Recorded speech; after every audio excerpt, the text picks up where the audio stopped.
Oh gosh, not even live. That was the first time I've ever done that. I'm glad it was with me.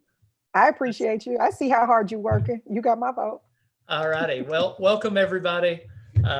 So we had a few technical issues. Sorry we're late, but we are excited to be here with you. We have some great guest speakers from across the state.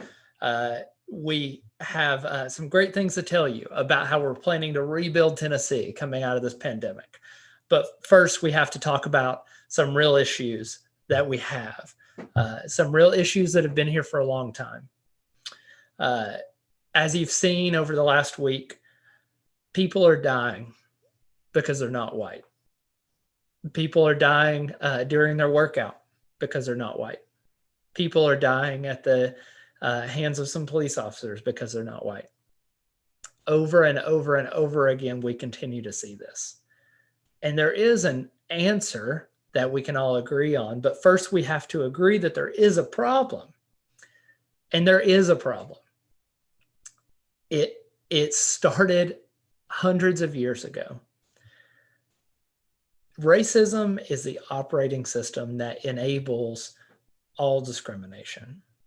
When you look at when I've been discriminated against as a gay person, the reason those people discriminate against people is because they learned it from racism. They learned it from institutionalized and systemic racism. That is why, to overcome these hurdles as the LGBTQ plus community, we have to take on and stand with our brothers and sisters in our brown, black, and immigrant communities, because racism is what is enabling discrimination against the LGBTQ community too. It's enabling it. We have to tear down those institutions, not just reform them, not just go in and say this piece is racist or this piece is discriminatory. A lot of these institutions need to be torn down. They need to be totally rebuilt from the ground up into something new. Looking at the past few years of how we've been overseeing our criminal justice system and our police departments here in Tennessee, last year, our friends over in Nashville decided to start a community oversight board, which to expand it, we have one here in Knoxville. It's called PARC. It's the Police Advisory and Review Committee. The idea is that community members should be able to have relationships, talk to, and oversee their police departments, which is correct. But the state legislature doesn't like that. They voted to take away subpoena power and basically undercut the community oversight board. So communities couldn't go and say, we're going to create this board of community members to oversee and investigate the police as an outside body and body of community members. The state legislature stopped that and said, there'll be none of this. And the votes for that were widespread, and they weren't all from the Republican supermajority. Even our current representative in District 15 here voted to take away the rights of the community to oversee their police departments. And that is unacceptable. To do that, to take money from private prisons, is unacceptable as not representing your district. Looking at where we go from here, once we've admitted that there is a problem, we need to move forward and say, how do we keep our community members from being killed? How do we keep our community members from being assaulted by the police and by people that have racist intent, whether or not they know it?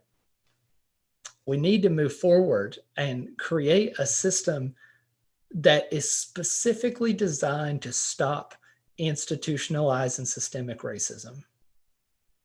We have to take it a step further than just equal opportunity. We have to take it to the step of being anti-racist, right? We have to actively work against it.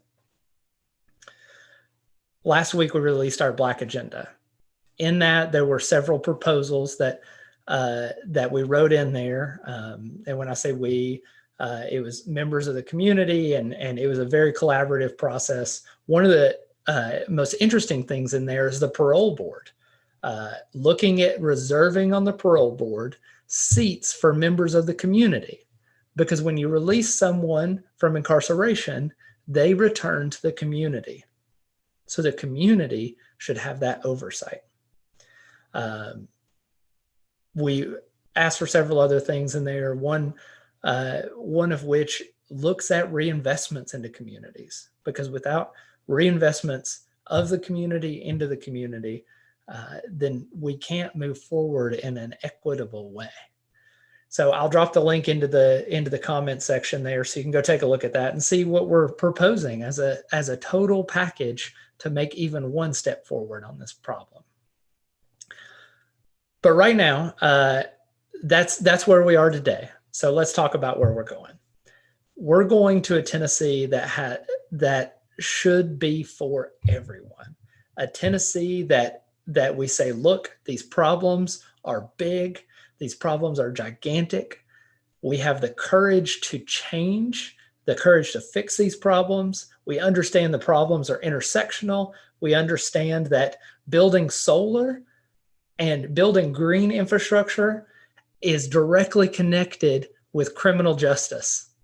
We understand that you can't come into a community and build a highway through the middle of it without drastically changing the lives of that community for the next 100 or 200 years. We understand that the Tennessee that we want is one that is welcoming of everyone, no matter where you're from, no matter what your immigration status is, no matter what your race is. This Tennessee that we want to build is one that is clear on environmental justice, one that says we do not prefer prison as the option for dealing with problems in our communities. We see a criminal justice system that is focused on treatment and transformation, not just restoration to what you were before, but helping you take the steps forward and becoming a transformed person through treatment. Not sentencing you to arbitrary time-based sentences, but sentencing you to transformation plans developed by mental health providers, developed by education professionals and substance abuse professionals. Wouldn't that be a better sentence than an arbitrary time-based punishment where the state is bent on getting even? That's the kind of Tennessee that I want to live in. And I think that's the kind of Tennessee that we all need. We all want to live in. Here to talk to us more about the kind of world and the kind of Tennessee we want to build, we have Ruby Powell-Dennis. She's running for the Tennessee State House down in District 97. So I'm sure that most of you came here to hear her and not me. So I'm going to let her talk. Thank you so much for agreeing to join us, Ruby. I'm super excited about your race. I'll just let you talk about how the seat's flippable and all the amazing things that you plan to do once you're in the legislature. Thank you, Matthew. And thank you everyone who's joining us this evening. I appreciate you and all that you're doing for our community.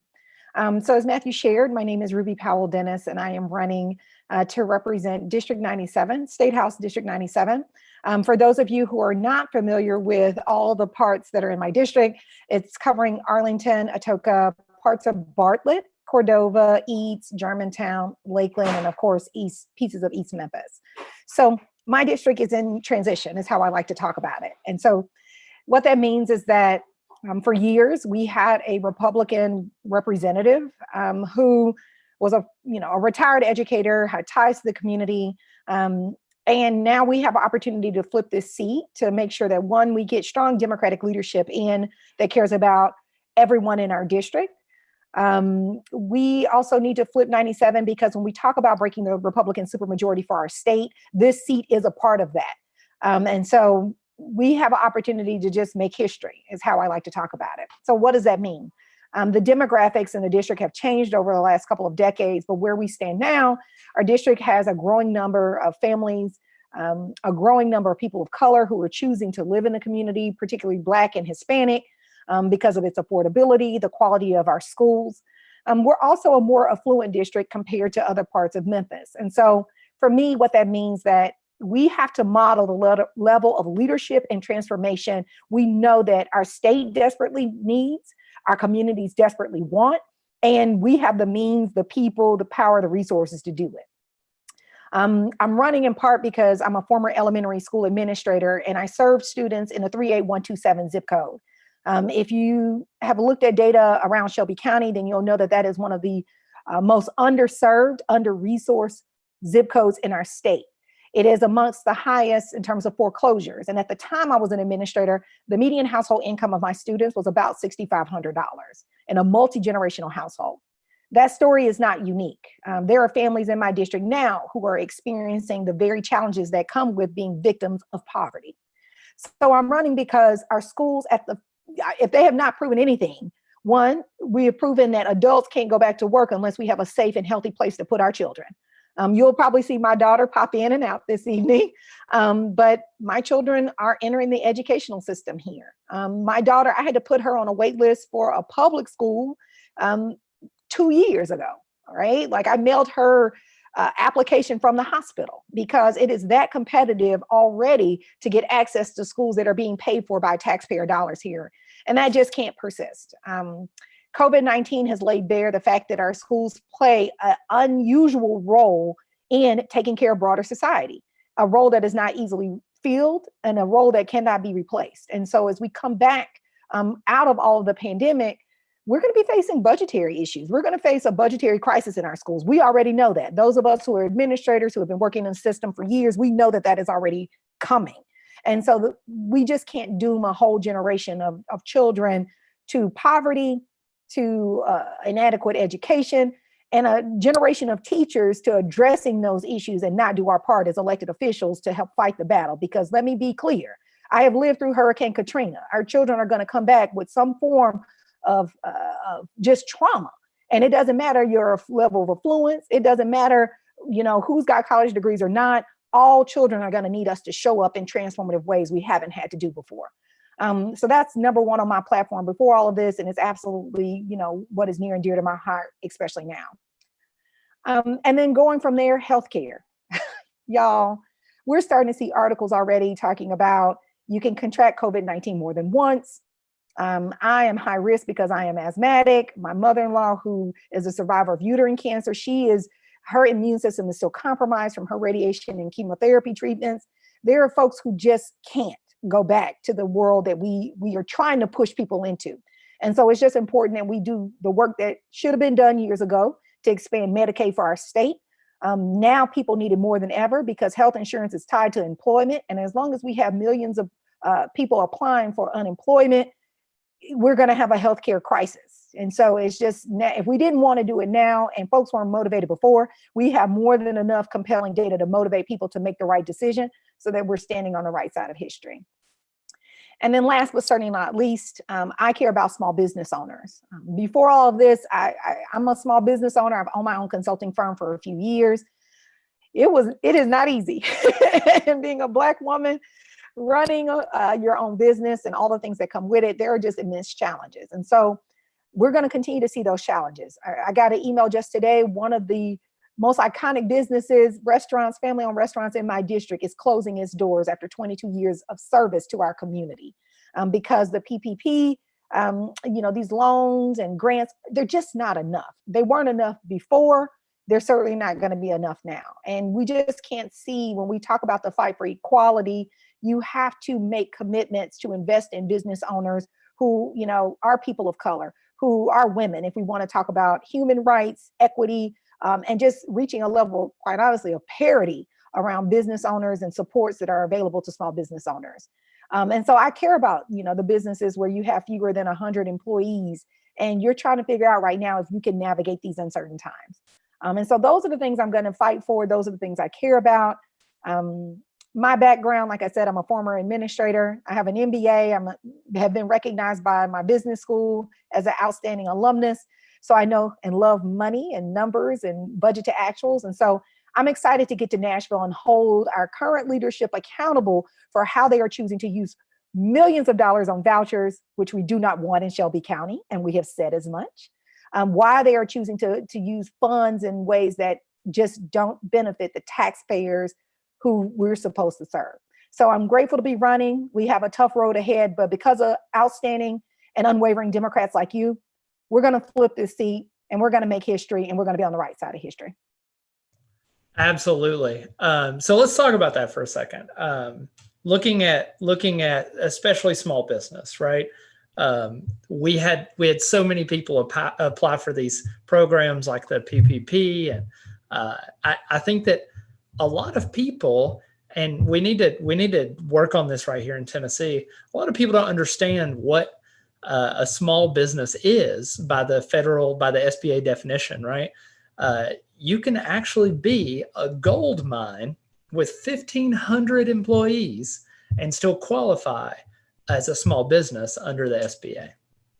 We need to redo that, because I think what we are talking about when we're talking small businesses, we're talking community business, right? We're talking business that affects communities on the block. We're not talking about multinational global business. We're not talking about people with 1,500 employees or, pulling in hundreds of millions of dollars a year. But right now, by the definition, that is something that is allowed, and that's why a lot of the big businesses got small business loans under the CARES Act. You're right. So looking at that, part of the Black Agenda that we released that Constance was very instrumental in helping write, we talked a lot about getting rid of food deserts and how we could get rid of those by helping spur small business, small grocery stores. And one person that wrote about this they were writing about how there are only 10 or less supermarkets owned by Black people in the entire United States. And he actually called it food apartheid instead of food deserts, because it's so focused. It's the really bad spots of food deserts are so focused in communities of color that it is closer to food apartheid than food desert. So looking at that, what do you think is one of the big things that we could do to help push business forward? Looking here in Knoxville, I see a lot of things that we could do, especially around nano capital. Helping the people that I talk to is helping them get over these small $200,000, $300,000 hurdles that are placed in front of them. What are you seeing from your side of the state?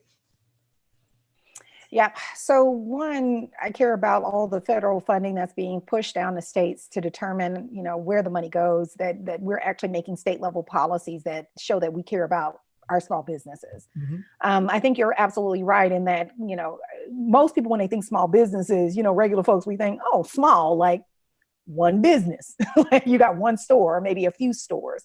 And so I think there's like an education piece around, well, what does small business actually mean in the broader sense? And how do we make sure that, and again, some of this is people just need to do the right thing. Just because a loophole exists doesn't mean you should take advantage of it. So when you see organizations like the Lakers applying for funding, that their banker called them and made that happen. And they just didn't say no. So I think there's like something about, we need to get people who fundamentally their moral compass is oriented towards serving people. Because if your moral compass ain't oriented towards serving people and you don't have a track record of that, getting elected ain't gonna make you all of a sudden want to do right by folks. So I think there's like a assessment piece of like people's character and track record we need to look at, because past performance is the greatest predictor of future performance. So there's a moral compass piece. But back to your explicit question around, how do we make sure we take care of folks when those funds are allocated at this, from the federal government at the state level, and state legislators have the choice about where those monies go? That's where the rubber hits the road. I think right now, we're just not seeing enough folks. We just don't have enough Democrats. One, as we get more Democrats, they'll start to advocate for more policies that say, hey, these, particular, businesses with under 500 employees, under 200 employees, they didn't get access to it. So we get another round of funding. How do we make sure we put policies on the book so that doesn't happen? I also recognize in the haste of passing legislation, sometimes things just don't get caught because people are working fast. So I'll give people some grace on that. But going forward, we already see, studies coming out saying, businesses owned by people of color didn't get the money. Well, you also have to address regulations around why you have big banks that have a track record of being poor on giving funds to Black business owners. Because I'll use a personal story. I know that I can go in a bank with my credit score and get money, but I also know that they're going to look at my student loans and say, well, you're going to have to get your husband to co-sign. It doesn't matter what kind of business I would have. And so when Black people are disproportionately carrying student loan debt, you can't even walk in a bank and get a basic loan, much less a PPP to save your business. And so I think we have to reimagine and hold big banks accountable that if you're going to disperse those types of loans locally, then you need to also make sure that you're doing your due diligence, that if the government is silent on these issues, that you do the right thing, because it costs you nothing to be kind and it costs you nothing to care about people. And I think that, to me, that is where I'm seeing an absence of leadership, because you can't compliance and write documents and artifacts all day to make adults do the right thing. Because at the end of the day, we have the monies. We just have to put pressure on leadership and elect leadership that has the moral compass to make the right decision. Absolutely.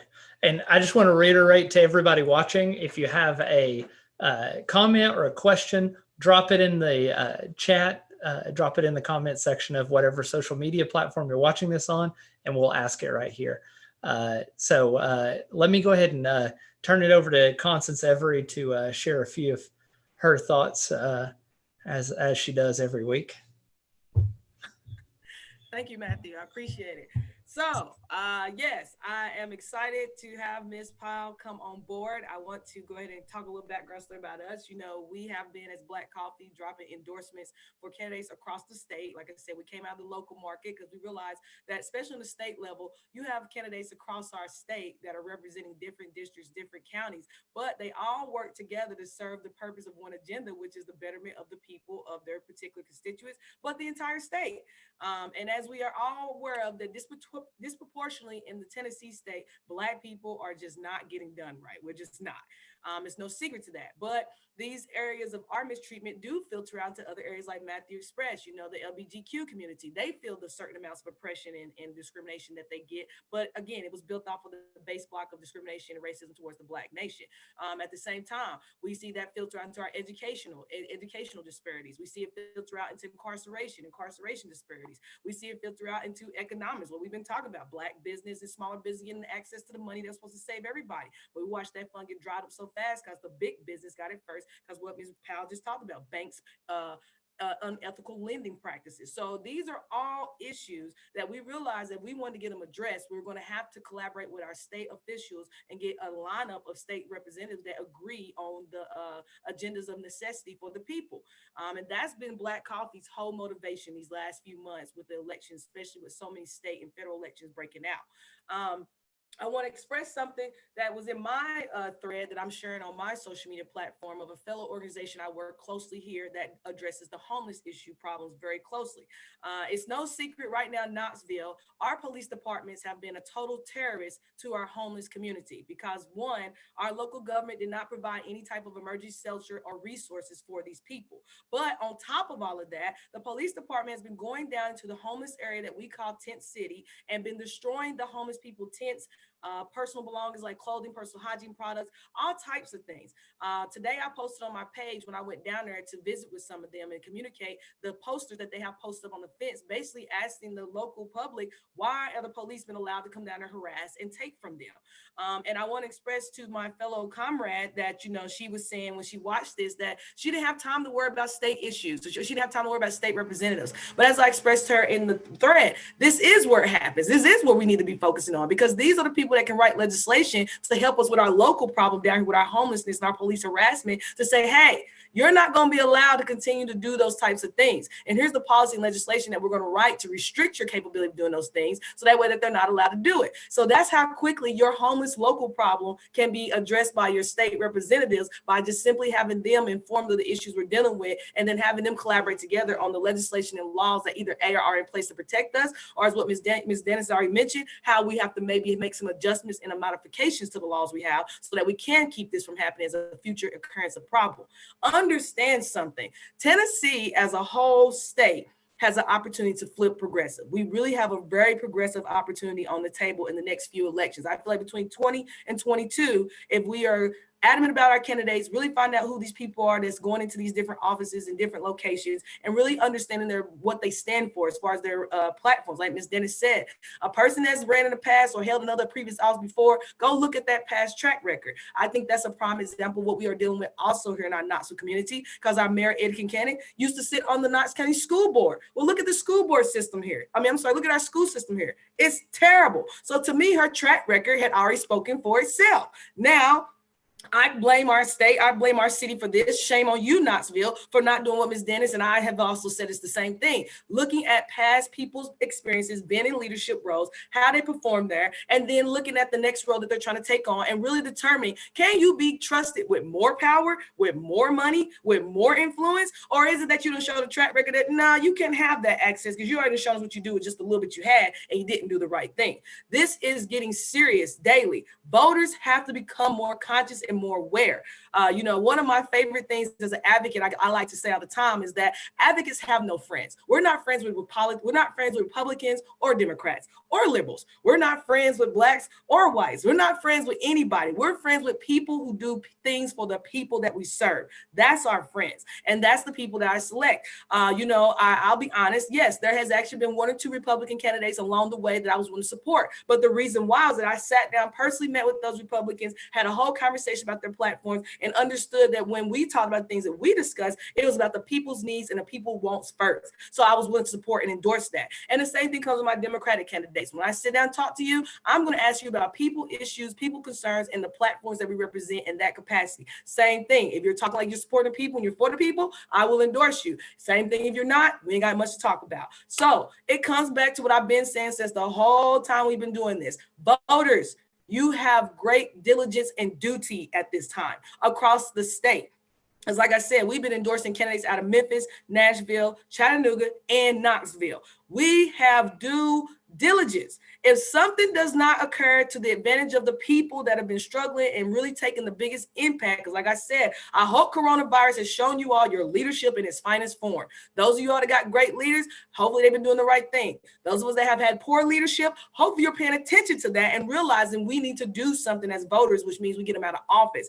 Keep in mind, as a voter, you hold the highest power. You are the hiring and the firing of these people. So if we don't like what they're doing, guess what? We vote to fire them. And if we love what they're doing, we vote to keep them in office. It's plain and simple. But as a voter, you must take responsibility for that power. It is yours. And you have great duty to find out what the candidates stand for, what they represent, what they're talking about, and ensuring that once they take office, we maintain accountability. I think that's the other big factor. So many times candidates get to come out and parade around for the vote, especially the black and poor vote. They're well notorious known for this. And then they get in office and they forget about us. We don't hear nothing from them. They don't even visit our community no more. They don't come and see us no more. And all of a sudden they're out of reach and we can't even communicate with them.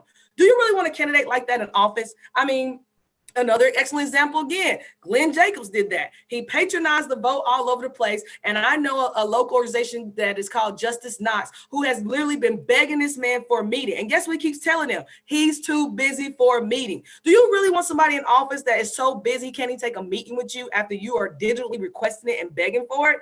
These are the things that voters have to pay attention to. And this is why we have been selective in our endorsements. All of the candidates I endorse are willing to be held accountable, and they are willing to do what they say what they do, meaning that their platform is what they say they can do. It's not what they can make a false promise to, or maybe I'll think about it later, or, oh, I don't know about that one, but I'll see what I can do. No, these are people saying these are the policies that we have. These are the policies that we're going to push. And these are the things that we're going to be driving and focusing towards and for. So I am very excited about the state representatives that I have selected. I'm very hyped about you all getting in office, and I'm excited to see the way that you all be able to make the very impactful changes at the uppermost level that we need. Like I told Miss Nancy, they do the legislation for us. So we got a homeless problem. Guess what? I should be able to call Matt, Miss Ruby, Elizabeth Rowland, any of the following people and say, hey, we got a problem down here. Our local legislation is not listening to the issues. They're not doing anything about it. We need your help on your side to maybe put some pressure on them to do the right thing. Guess what they can do? They can put some pressure on them to do the right thing because they are a state representative. So anyone that can call down here and say, hey, India Kincannon, I need an answer on this. Tell me where you're funding. We gave you $1.5 million for your homeless problem. Send me back a line item of how you spent that money because I need to see what you did with that. They have the authority to do this. So understand we are putting people in office that will protect our interests and our wants. But if you don't vote for them, they won't get there. And you have to continue the repeated cycle of what we've been dealing with. So the bigger question comes to, are you ready to break the cycle? Are you sick of a Republican juggernaut holding the throne and making us all suffer? We see some major things happen. Governor Lee's voucher bill got shot down. And as we just heard from someone in Memphis, it was the same from Memphis to Knoxville. We didn't want it. No one wanted it. So that shows you that it's a concisement across the state. It's not just, oh, Knoxville got this problem, nobody else do. It's no, the whole state has these problems. And we all are having our own issues and concerns about how we're going to get these issues addressed. But again, it is the duty of the public. You have to vote. Now, Georgia is another example of what we got going on. Like Matt, you said, racism is live and well. And this is why the police agenda is always going to be on the table, because until we address race soldiers infiltrating our police forces, we'll never get this problem solved. And so the reality is that, again, this is another reason why you vote. All of these candidates have some type of platform where they want a police reform policy done, where it's like giving them less money or making them be required to have a college degree and an age limit even coming into effect. There's a lot of different pieces that if everybody has for their different police reform policy. But the reality is that the key word is they are willing to reform. Because if anybody that's running for office says, I don't see nothing wrong with the police, we have a serious problem already. And they should not be considered a candidate for any office. I don't care where you at. You should not be running. And this is another example of, like I said earlier before we took this Zoom call, was that the luxury of having candidates that care. When you have an issue like what we saw happen in Georgia, every politician across this state should be calling Georgia right now and saying, what is going on down there? That is unacceptable. And I'm calling as state representative from this state saying I want some answers right now. Marquita Bradshaw was a senator right now. I would expect her to be calling down to Georgia right now and saying I need an answer right now. So the reality is that even when you are in office in your state, it doesn't limit your capacity to just your state. It goes beyond that. People have to understand something. We need change across this country, and it starts locally and starts in your state and eventually moves federally, which is our whole entire nation. So voters, again, take responsibility for your duty and your power, and pay attention to the candidates that are running for the 2020, 21, and 22, and even thereafter. But this is critical. We must get these 2020 candidates in office. So again, state of Tennessee, stand up for something, represent something, and actually back yourself up. When you're out here yelling and ranting and standing in the streets saying we need change, do the right thing and change, and go to that voting booth and push that vote button for whoever you think is the best person for the job. So again, that's all I got. I'm excited, Ms. Dennis. Matt, let's do this. 2020, let's take over the whole state. We need it. We need it so bad. So just to follow up on that, right now, there's one progressive person in the Knox County legislative delegation, Gloria Johnson. She's all by herself. And you can see it. You go to, I went to a League of Women Voters thing several months ago. Gloria Johnson's the only progressive up there, just espousing the progressive agenda by herself. And Gloria is amazing. We have to send people to back her up. We have to send people more. Yeah, we have to send people to push forward this progressive agenda. We have the opportunity to send 5 people from Knox County in just the House delegation. And then we have more opportunity in the Senate as well. But we have to get out and vote. We have to get out and there won't be a lot of knocking on doors, but there's going to be a lot of phone calls. You can help candidates make phone calls. You can donate to candidates. You can talk to people about them. There's so many ways to still get involved while still social distancing. So I can't stress that enough. We have a huge opportunity. And if we don't get it this year, we may not get it for another decade, because the state legislature that's elected this year are going to be the ones that redraw the districts next year. So the next election in 2022 is going to be totally new districts. And if the Republicans and their allies are in power, gerrymandering will happen, period. Let's just say what it's going to be. They're going to gerrymander it. And we are not going to have a just Tennessee if that happens. We have to all fight tooth and nail over the next several months. We have to move Tennessee forward, and we can only do that together. To talk to us about some of the, let's see, we'll call them mechanics of politics, as he does every week. We've got Nathan Higdon here. So yeah, Nathan, I'll turn it over to you. Hey, folks, and it's good to be here. Good to see that you're on here, Ms. Dennis. I sent you a message the other day on Facebook, and you were really quick to respond to some questions I had, so I really appreciate that. In your district out there in House District 97, West Tennessee is really interesting since the incumbent isn't running again, and you've got 4 folks in the Democratic primary, 2 in the Republican, and last cycle it was what, 55-45 in 2018. So I'm really looking forward to seeing how 97 goes. You know, this cycle, and with Indivisible East Tennessee is the hat that I'm currently wearing. Sorry, I had to move my little microphone. With Indivisible East Tennessee, we're doing a lot of things with other indivisible groups across the state because you know, this cycle in Tennessee, well, this cycle in Tennessee kind of always, but you know, we're holding another U.S. Senate race this year to replace Lamar Alexander.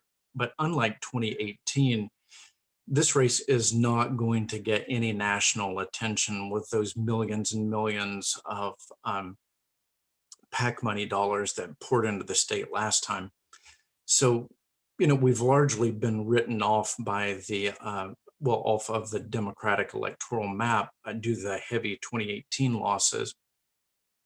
And, you know, much of the electoral efforts to ensure a constructive primary up and down the ballot, to be clear, will be largely left to grassroots political groups, and, you know, an Indivisible being one of them. So we're stepping up to do that.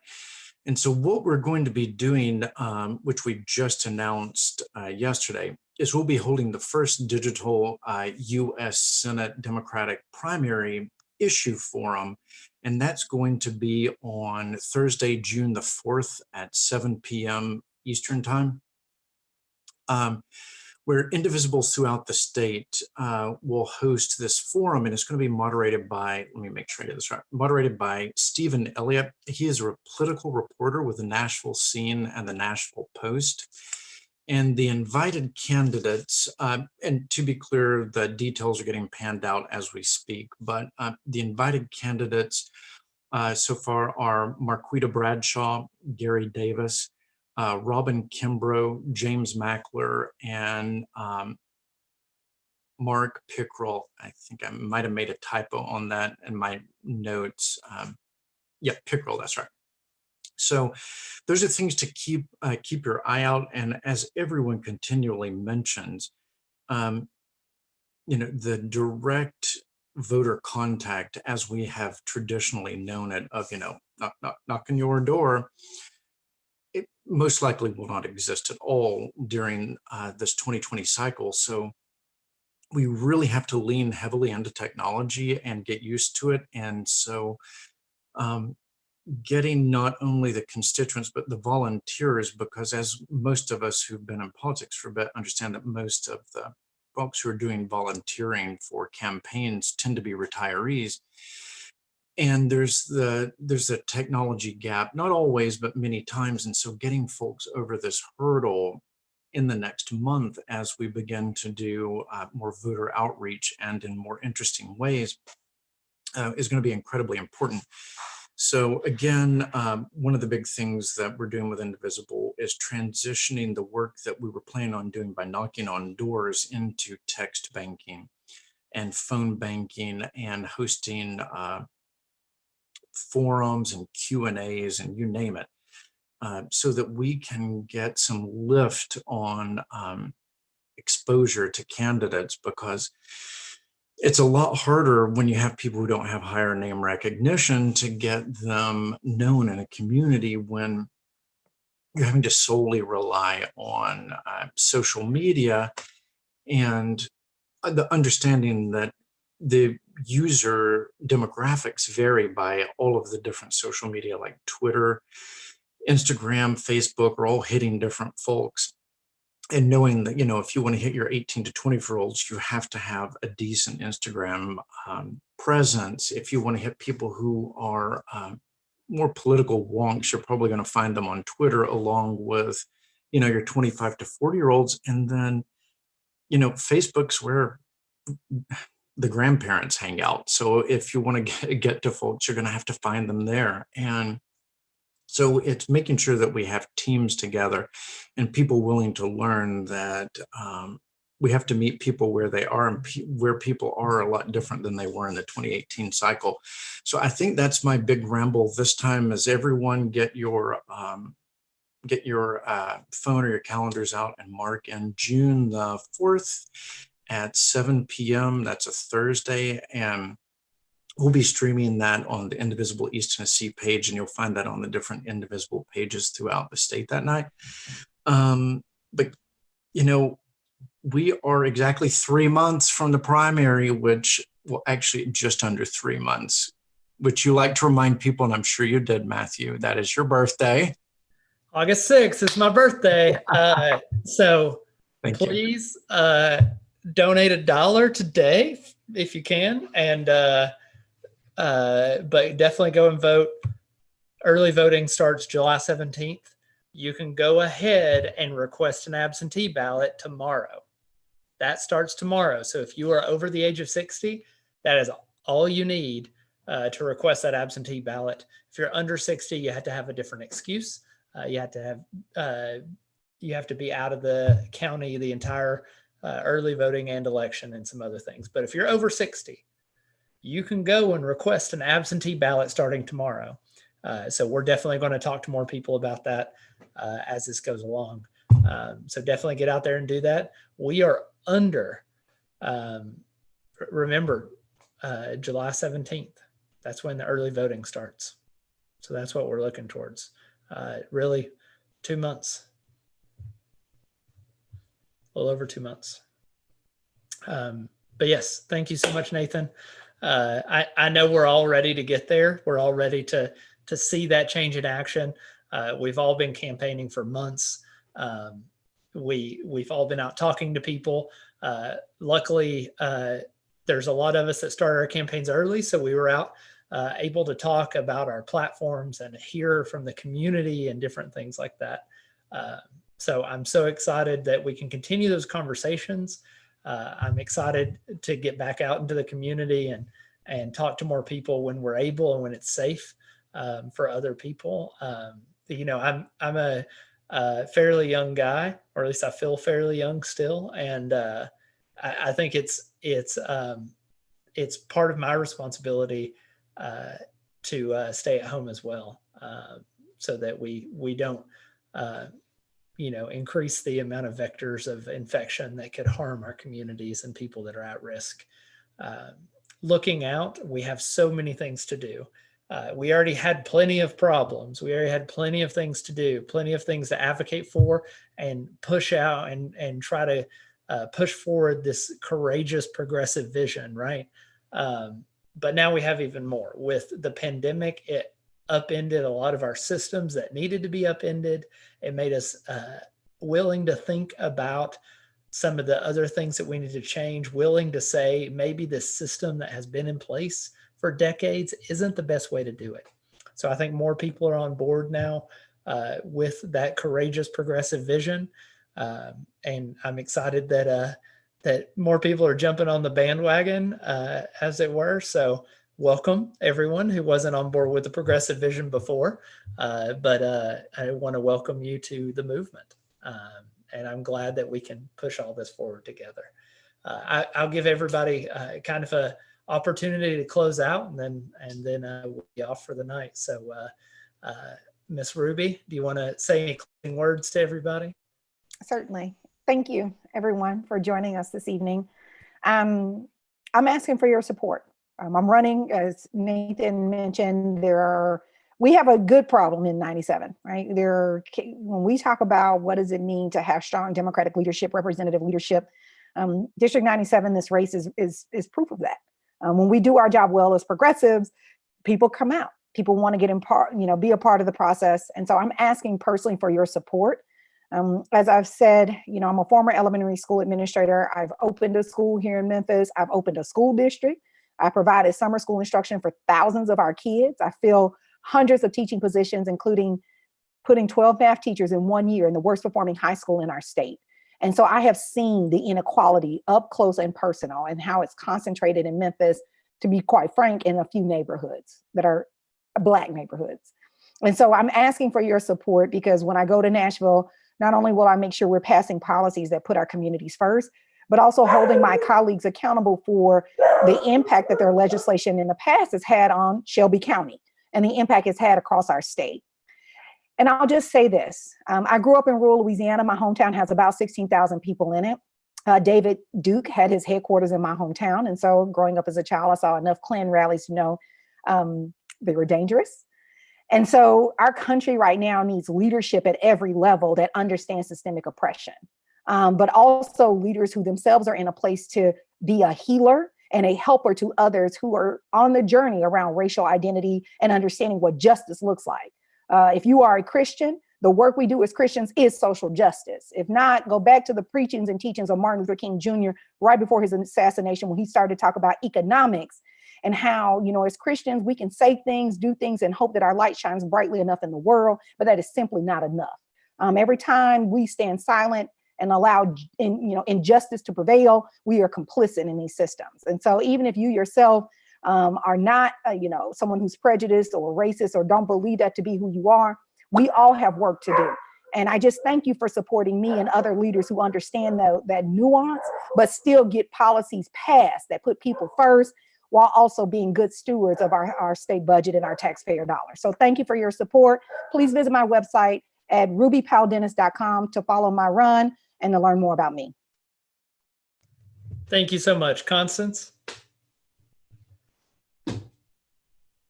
Well, my message is the same. Vote, Tennessee. Vote. I mean, that's all I got. Vote, vote, vote, and vote again, and vote again, and vote again. And I'm going to say it again, vote again.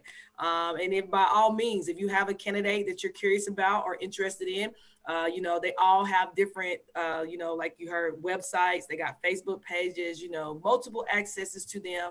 Like I said, shout out to Matt for organizing this rally call. So once a week, like I said, we do bring candidates on board. As Nathan just announced, Indivisible is going to host an entire Senate campaign so we can talk to them about those things. But to me, there's no excuse to not know. At this point, you have to educate yourself as a voter. Like I said, I have my select picks, but again, I select pick my people because I did my own homework and research at the same time. I didn't just wake up one day and say, "Oh, I'm going to give Ruby Powell-Dennis an endorsement." No, I had a conversation with Ruby Powell-Dennis, talked about some things, hit on some key points of what I call the 6 points of life, basically the 6 points of survivability out here. And we thoroughly talked about those different points and got a good insight of what her platform and things stood for. And like I said, that was my initiative and her initiative action. So yes, I'm going to be honest, as a voter, you might have to take a little bit of initiative out here. But by all means, the voting of blue and red is dead. We can't continue that cycle of voting anymore. It is now time to figure out what people stand for, what is their boots on ground looking like. And the reality is that if they don't have answers for the things that you're seeking answers to, then as a conscious voter, as a responsible voter, then they don't get your vote. You have to find another candidate, or you have to do a write-in ballot. My goodness, I cannot name the amount of write-in ballots I've been doing over the last 4 years lately, because the options wasn't there. So before I vote for somebody I didn't want to vote for, I use my write-in power. Like I said, the voter has a lot of power in his hand. You just have to be aware of those powers and how to use them. But again, the biggest power we have is voting. Vote, vote, vote, all 20, all 20, all 20. Let's do something crazy. Let's turn Tennessee upside down his head. And maybe that would influence fellow red states to take their charge and move forward too. Because like I said, in all states, we're all dealing with kind of the same similar issues, especially on the social service, social level side. And the reality is that change is much needed, and we can't continue to be quiet about it. And at the end of the day, the time is now, and the now time is that we have to do our part. So voters, I'm calling you out. Do your job, do your part, and hit that voting booth. Because I promise you, if you didn't vote and then you come to me crying about something, I'm not going to be willing to hear you, because I'm like, you had the time to exercise your right and your power, and you didn't even use your ultimate power of voting. So vote. That's all I got. 2020 vote. Let's do it. Nathan, anything else from you?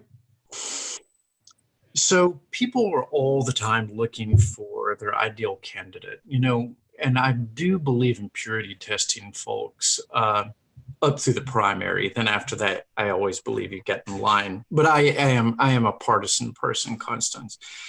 Um, but here's my thing: when people continue to, it doesn't mean you have to agree with everything about someone to vote for them. But I always tell people, if you don't find a candidate you absolutely love, then go pull a petition and run yourself, because you're never going to find a perfect candidate until you put your name on the ballot.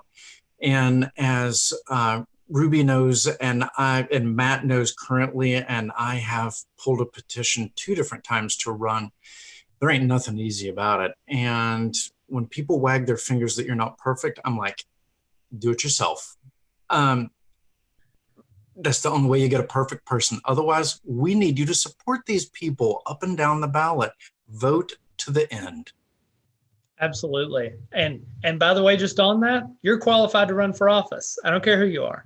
Donald Trump is president. You are qualified to run for office. So if you feel like you need to go run and do something, do it. Please do it, or support a candidate. Phone bank for them, give them money, vote for them, talk to people about them, text for them. It's so important, because it's a movement, and we describe it as a movement because pushing this country and this state and this city and this counties, it's a movement. It has to be. None of us have big money. None of us have we don't have the Koch brothers behind us, right? We have to be grassroots, and to be grassroots, we need grassroots to help us. So please get involved. Send us a message. If you're out in Memphis, send a message to Ruby Powell-Dennis. Yes, Constance. I got one question for you, Ms. Dennis. Nobody asked the question. I'm going to ask you. Are you a member of a sorority? Because if it's so, we need to call your sorority sisters out and be like, hey, get to the booth. You're not a sorority member? Okay. No, I'm just out here. I'm just out here. Just old rude.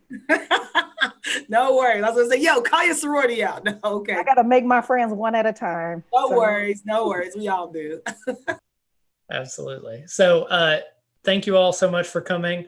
Again, like our page, get involved, go check out Ruby's page, donate money there, donate money to our campaign, find out who's on your ballot, look them up. What's their history? Ask the question, what did they do during the pandemic? When the times got tough, what did that candidate do? How did they react to the world falling apart? And then you can decide who to support. Look at their policies, what they want to do, what kind of world do they want to build, and call them. If they haven't told you enough, call them. My cell phone number is on our website. You can call me and I'll answer. It's a wild time. People call all the time, and we have some really good and some hard conversations. You can call and ask me hard questions. I've had people call and ask me math questions. That's fine. If you need help with your homework, I'm here. But thank you all so much for coming. I'm going to stop rambling now about the state of the world and where we should go. As always, please follow our social media and our email to get the latest updates. Join me on Sunday. Sunday is going to be exciting. We're doing a phone bank. You can virtually phone bank with us. And then I'm also speaking at an event organized by Marquita Bradshaw on it's a National Economic Justice Forum. So that's at 3 p.m. Central, 4 p.m. Eastern time. But check out the events on our page and you can see all that. Thank you all again for coming. I love you all. Have a great night. Stay safe.